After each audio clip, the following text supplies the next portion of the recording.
You don't belong here. His voice cut through the hallway like a whip, sharp, loud, and full of something more dangerous than authority: contempt. Dr. Olivia Carter stood still. The morning sunlight streaming through the narrow windows caught the edge of her blazer, giving it a subtle shimmer.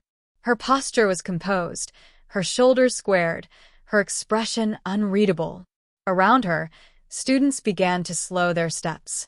Some whispered, others stared, and a few, the boldest ones, held their phones at waist level, quietly recording. I said, the man repeated, stepping closer now, towering over her. This hallway is for staff and faculty only, not for service personnel. His eyes scanned her up and down. There was no question what he was implying. Olivia opened her mouth to speak, but he raised a hand to cut her off, like swatting away a fly. No excuses. No stories. You don't just wander around this school like you own the place. This is my building, and you people need to learn what that means. Your people. The words weren't said, but they lingered in the space between them, louder than anything else. Olivia blinked once. That was all. I'm headed to the administrative wing, she said calmly. The front desk scheduled.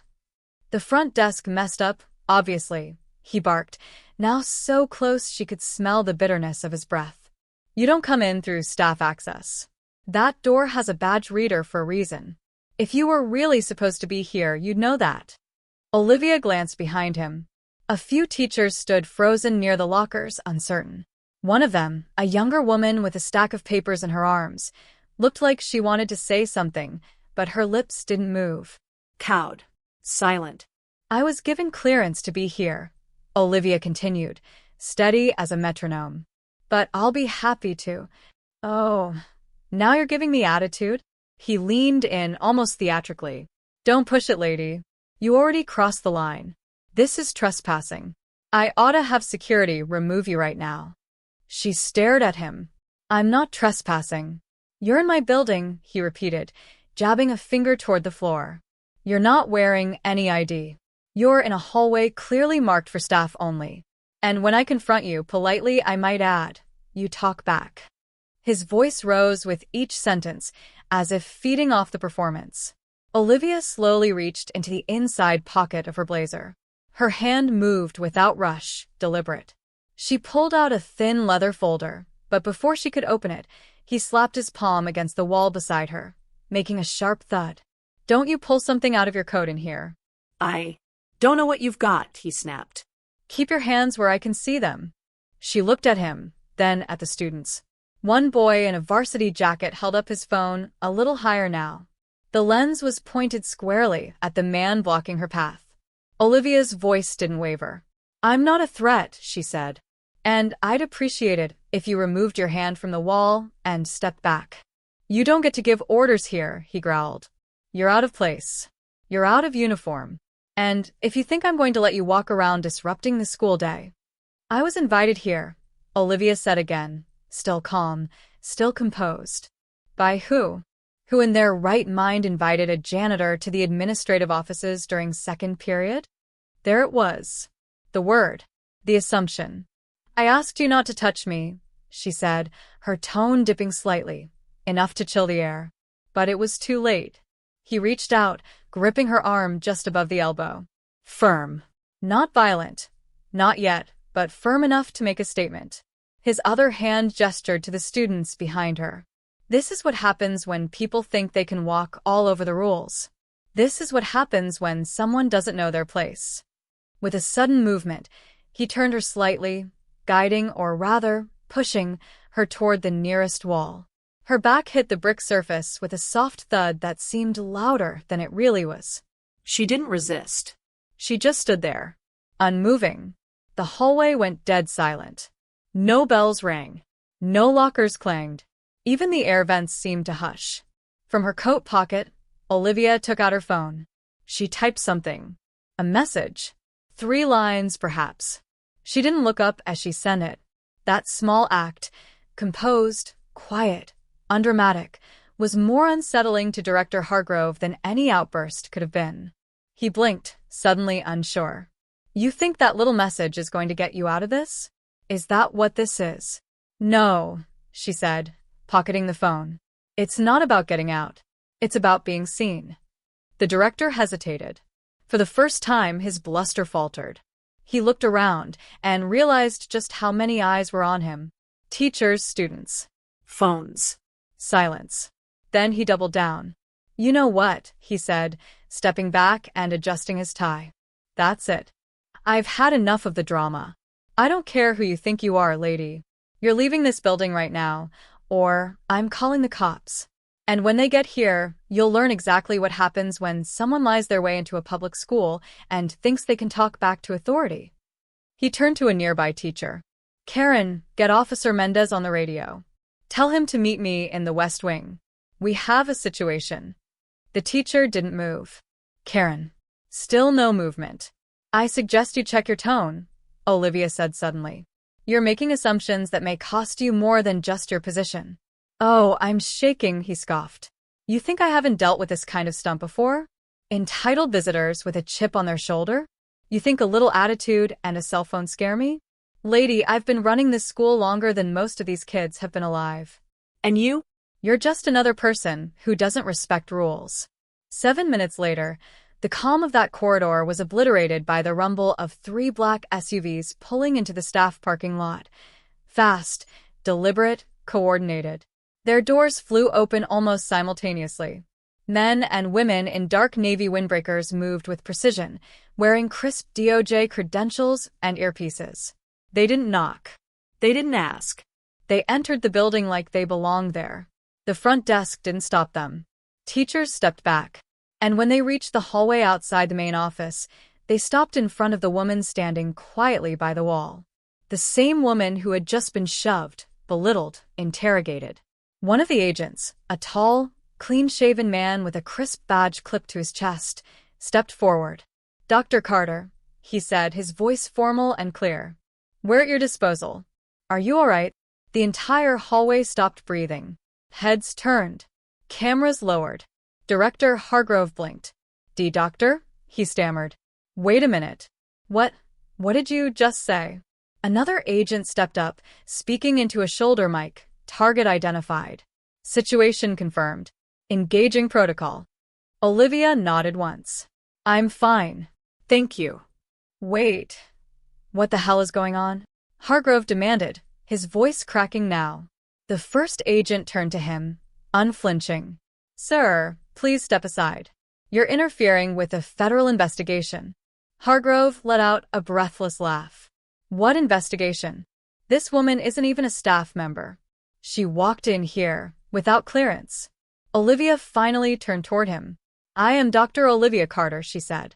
Director of the Civil Rights Division, Department of Justice, United States Government. She reached into her blazer and slowly unfolded her credentials, the same ones he had prevented her from showing just minutes earlier. I'm here to investigate credible allegations of racial discrimination, targeted punishment, and administrative misconduct within Brighton High School. She stepped forward, just enough to meet his eyes. And you, Director Hargrove, just became the investigation. Brighton High School had never been a warm place for Miles Carter. Not that it was hostile on the surface. That would have been too obvious, too easy to expose. No, Brighton's poison was quiet. It smiled at you in the hallways and stabbed you in the back during homeroom. From the outside, the school looked like any respectable public institution in Oak Cliff. Clean lawns, renovated auditorium, banners celebrating academic excellence. But inside, the rules were different, and so was the weight of them depending on the color of your skin. Miles had learned that quickly. He was 16, whip-smart, polite, never disruptive. And yet, by sophomore year, he'd already been written up 6 times for insubordination, failure to follow directives, and once, absurdly, for loitering outside his own algebra class. He'd been pulled from class for questioning a dress code rule, suspended for talking back when he said, "That's not fair," to a teacher, and warned, more than once, that his attitude would get him nowhere. What they didn't know was that Miles had stopped trying to fight back. Instead, he started writing things down. Every time a friend was punished for something trivial. Every time a white student got away with something a black student wouldn't. Every time he was told to lower his tone while speaking calmly. He had files, digital and physical, locked away in folders and backed up on clouds. Because his aunt had asked him to. Dr. Olivia Carter hadn't told him everything at first. She couldn't, not while her investigation was still classified. But she trusted him. More than that, she needed him. It had started with casual questions on the phone. How's school? Who got in trouble this week? Do your teachers treat everyone the same? At first, he thought she was just being protective. But eventually, she told him more. Not everything. Never everything, but enough. Enough for him to understand that what was happening at Brighton wasn't just wrong. It was part of a bigger, deeper rot. And it was about to come to light. Olivia had spent the last 7 months tracking disciplinary data from dozens of schools across Texas. Patterns emerged. Ratios. Disparities. But Brighton stood out. Miles' school had one of the highest suspension rates for Black students in the state, despite having a relatively low population of Black students. The numbers weren't just disproportionate, they were engineered. Someone was doctoring the monthly behavior reports. Someone was removing certain details, rewriting events, correcting entries to make the school look pristine. That someone, Olivia suspected, was Director Philip Hargrove. On paper, Hargrove was an old-school disciplinarian with decades of experience. He called himself a believer in structure and kept framed newspaper clippings of his early years as a teacher, headlines praising his tough love approach. But behind closed doors, he ran Brighton like a fiefdom. Teachers were encouraged to report even minor behavior violations. Document everything, he'd say. Build a record. And those records always seemed to build faster against one group of students. Faculty meetings were filled with subtle warnings. Stay vigilant during lunch hour. Be aware of groups forming in the courtyard. We're seeing a trend with certain students. Certain. That was the word they used when they couldn't say what they meant. Miles watched it happen every day. His friend Javon was written up for roughhousing after laughing too loudly in the locker room.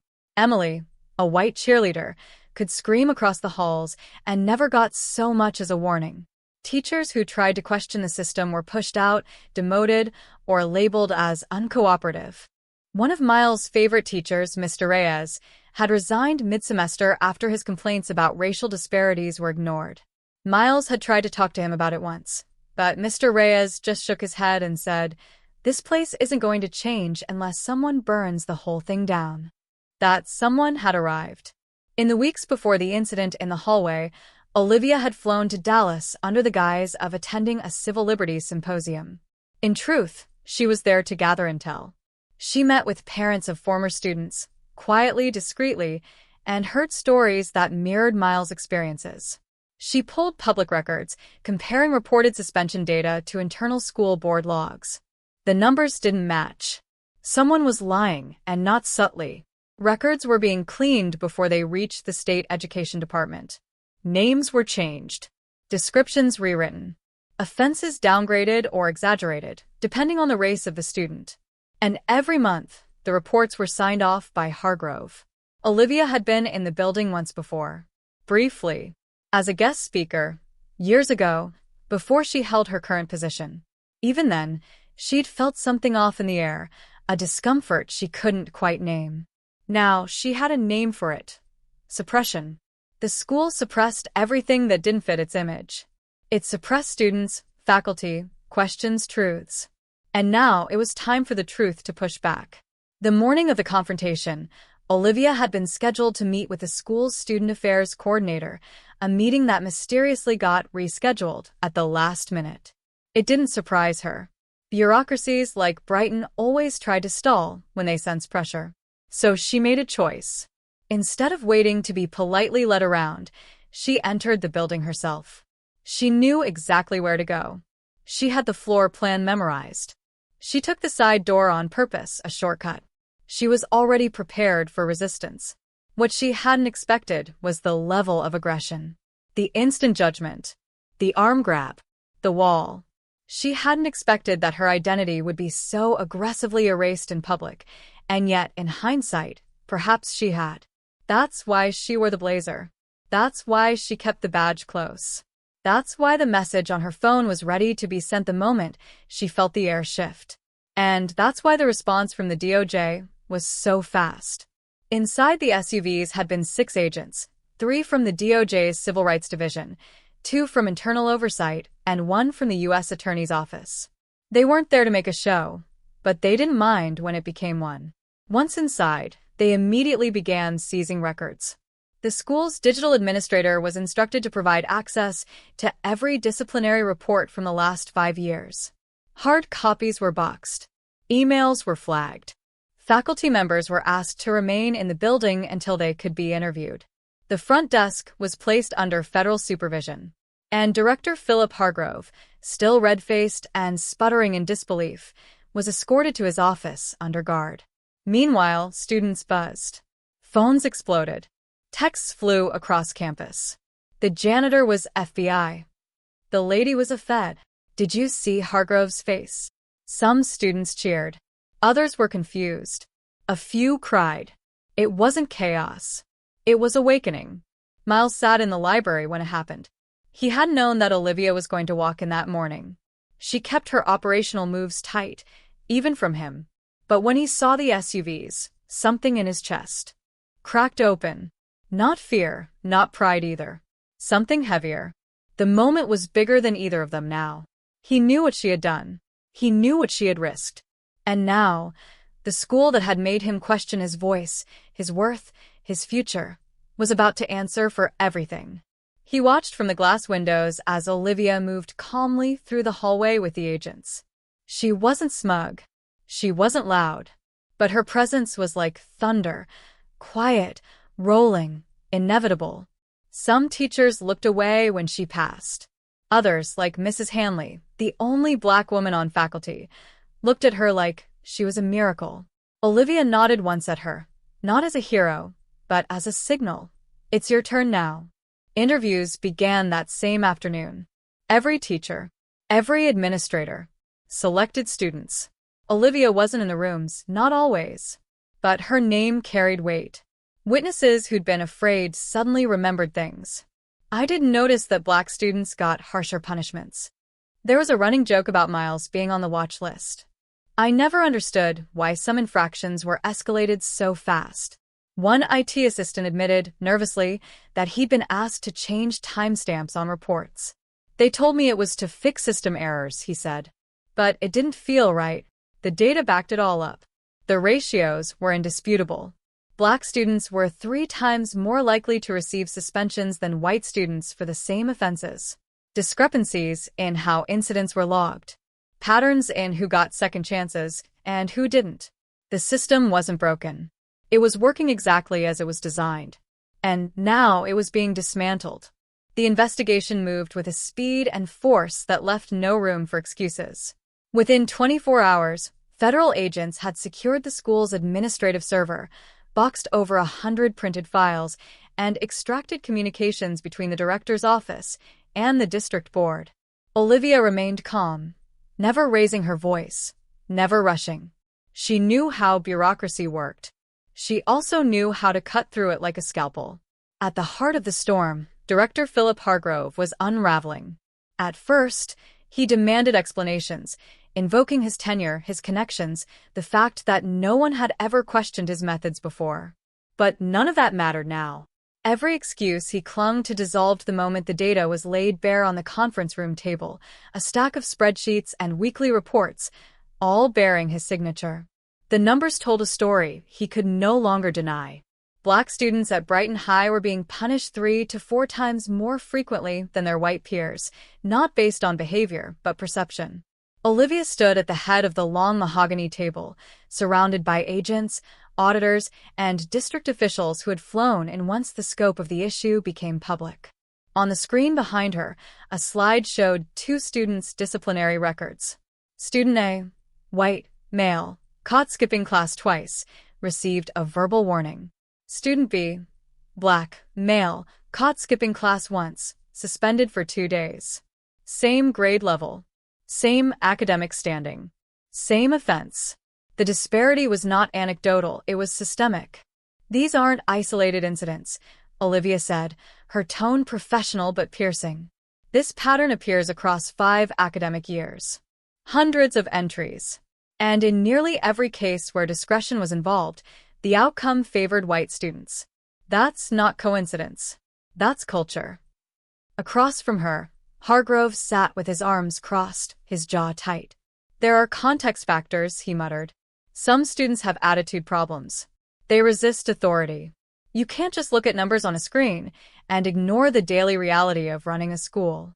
Olivia turned slightly, not toward him, but toward the district superintendent seated beside him, a woman who looked as if she'd aged 10 years overnight. We didn't ignore context, Olivia said. We interviewed faculty, reviewed camera footage, analyzed timestamps, even considered class sizes, teacher bias variables, and neighborhood demographics.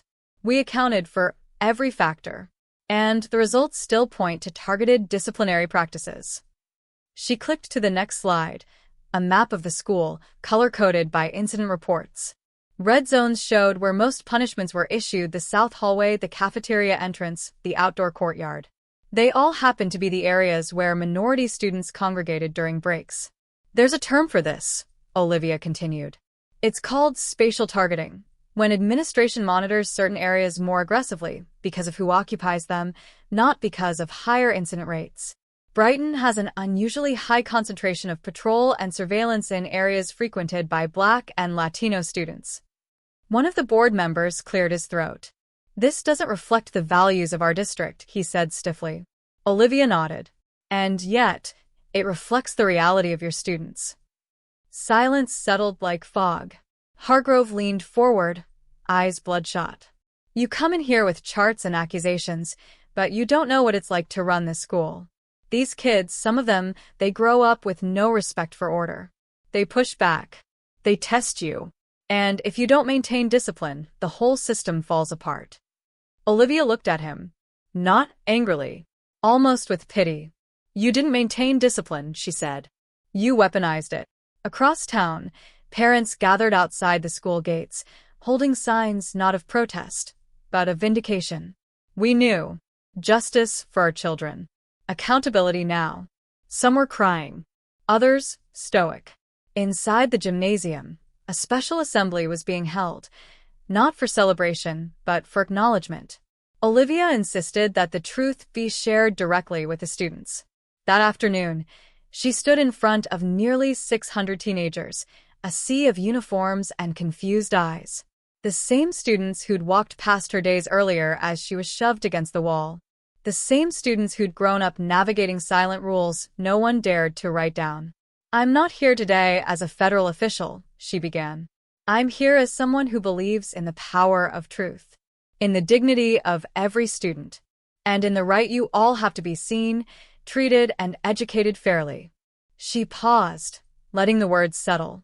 What happened at this school wasn't just about one director. It wasn't just about numbers. It was about a system that punished identity instead of behavior. A system that made some of you feel like your voices didn't matter. That ends today. The room didn't erupt. It didn't cheer. Instead, it stayed quiet, but not out of fear. It was the silence of people realizing they weren't alone. A student near the front, a girl with tight braids and wide, wary eyes, raised her hand. What happens now? Olivia met her gaze. Now we rebuild. With transparency. With oversight. With new leadership. And with your help. That evening, Hargrove was escorted from his office for the final time. No cuffs this time, not yet, but a formal removal under district order. A separate criminal investigation into obstruction of justice and data falsification was already underway. As he walked out of the building, a local news crew tried to stop him. Director Hargrove, do you have any comment about the findings? He stopped just long enough to say, it's all politics. They want to make an example of me. That's all this ever was. Olivia, watching from a distance, said nothing. She didn't need to. The truth was already louder than any defense he could offer. Inside the school, the staff room was a battlefield of conflicting emotions. Some teachers looked ashamed. Others relieved. One of them, Mr. Harris, a social studies teacher who'd always kept his head down, approached Olivia near the exit. I should have spoken up sooner, he said. I knew something wasn't right. I thought it would cost me my job. Olivia didn't scold him. She simply said, "Then speak now.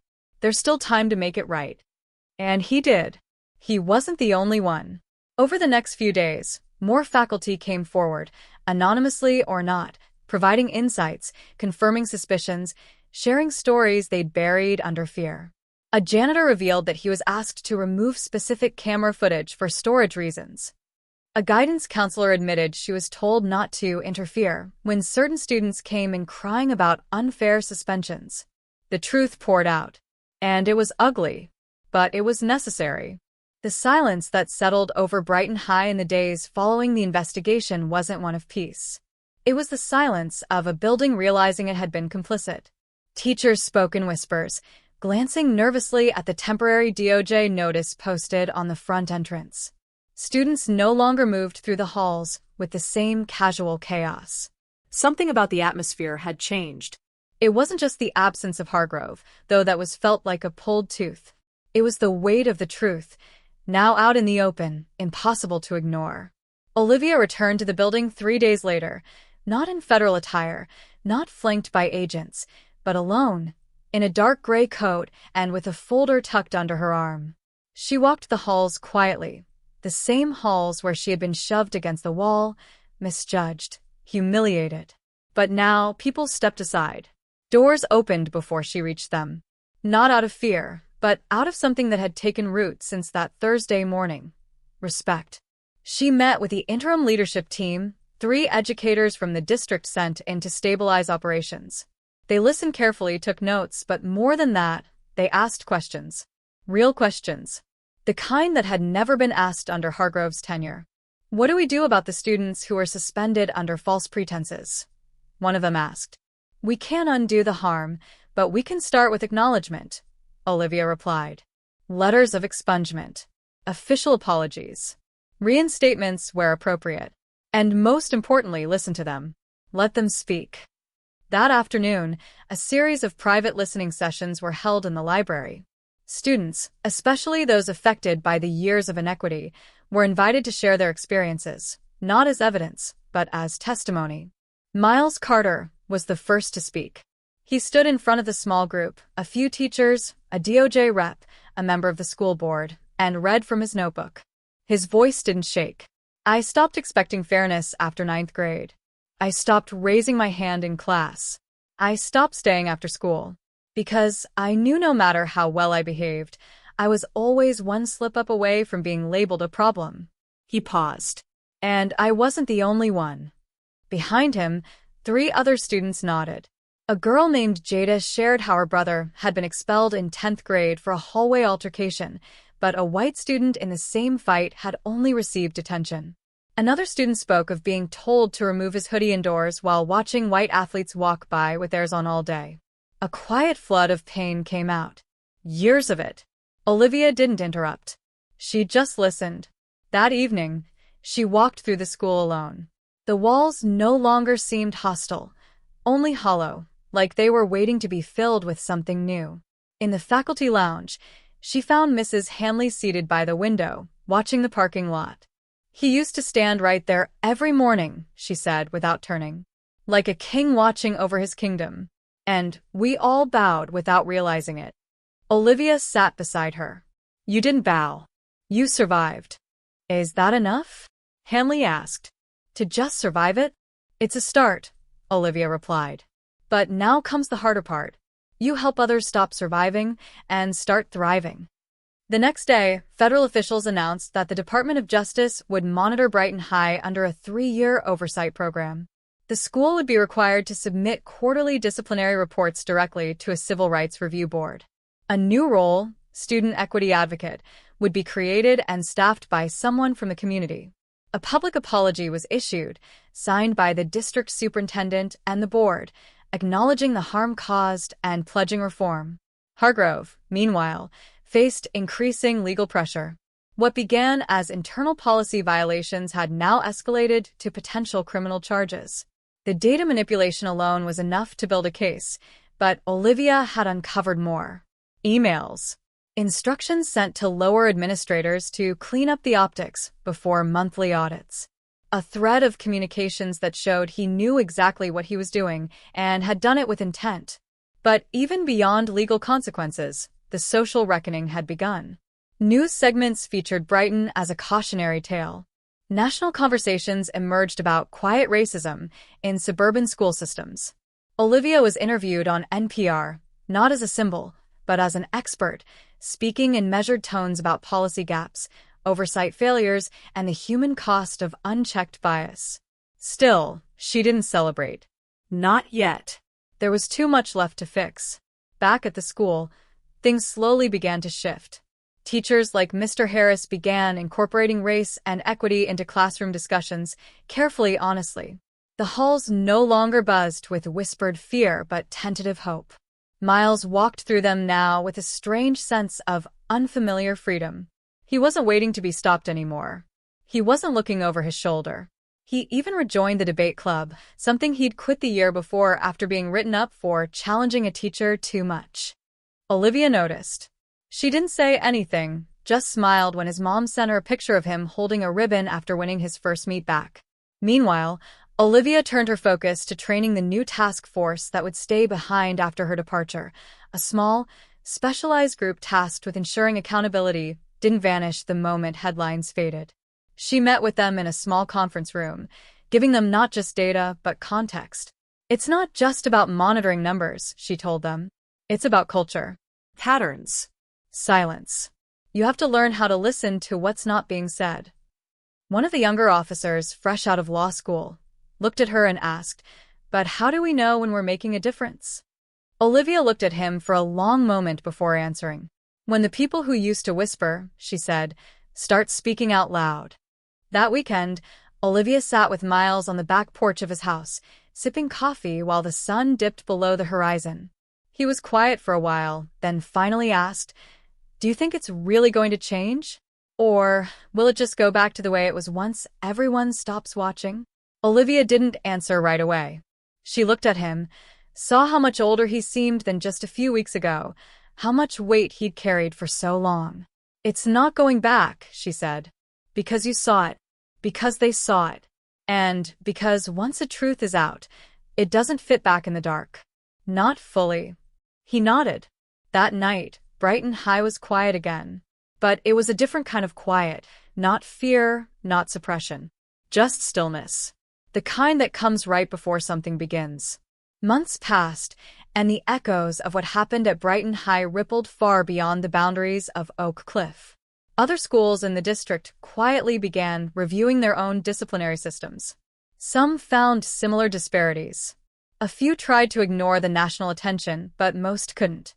Olivia's presence had left a mark, not just as a federal official, but as a mirror held up to an institution that had long refused to see itself. The Oversight Committee remained in place, meeting monthly with new leadership at Brighton.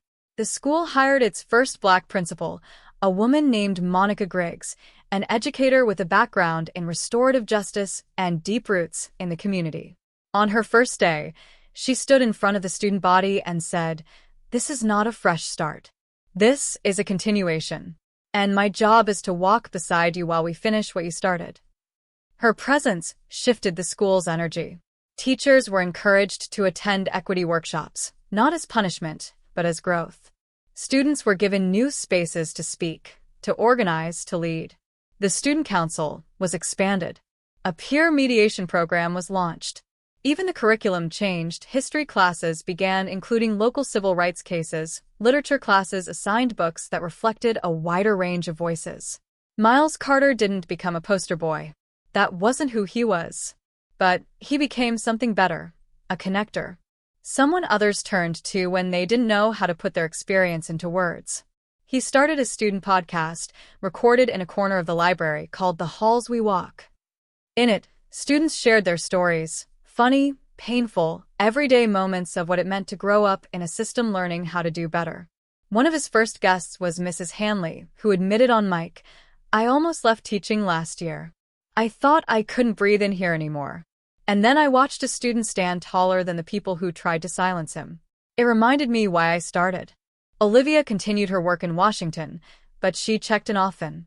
Not as a supervisor, but as family. She came back once for a school event, not a ceremony or a press moment, but a simple open mic night organized by the students. It was held in the cafeteria, the same space where some of the worst targeting had once occurred.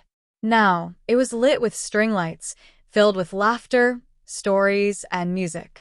She sat quietly in the back, sipping a ginger ale, watching as Miles introduced the next speaker, a freshman who'd been too shy to speak just weeks before. Olivia felt something shift in her chest. Not relief, not victory, but peace. the kind that only comes when you realize the story no longer needs you to keep going. As she left that night, a girl held the door open for her and said, "Thank you for coming back." Olivia smiled and said, "This was never about me coming back. It was about making sure you never felt like you had to leave." And then she walked into the quiet of the Texas evening, the stars above her, the school behind her, and the future finally beginning to take shape. Justice, she had learned, wasn't always loud.